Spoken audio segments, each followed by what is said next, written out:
While kids around Idaho are most likely looking forward to that snow day, farmers around the Treasure Valley are also looking or liking this wet weather.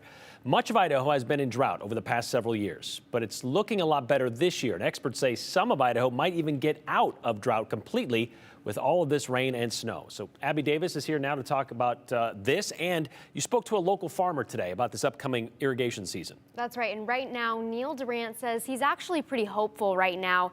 He is a fourth-generation farmer in Meridian who says he's sleeping much better at night, knowing there'll be plenty of water this summer. In a month or so, the canal running through Neil Durant's family farm should fill. And if we got to pre-irrigate some of our beets up, it's really good to have the water there. It's a promising sign. He says last year the canal didn't fill until the end of April. Coming into springtime when it's supposed to be planting, our ground was so dry, it was dusty, it was warm. Watermaster Mike Myers says that's because drought conditions throughout Idaho looked much worse last year. It was a borderline bad year until late in the season when we got some good moisture.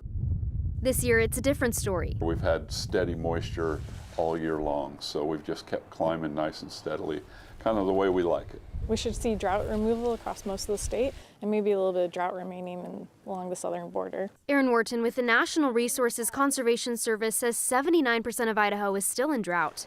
But she says snowpack is above normal right now. Things are looking really good. I think we're going to see improvement. The reservoirs are at 60% capacity right now.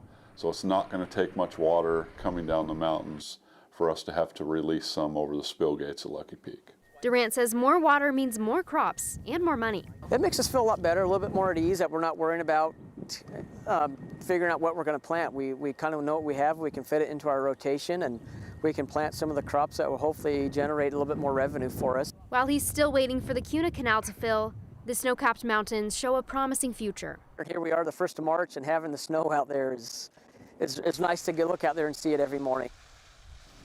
Durant says they get monthly water updates from the Boise Project Board of Control.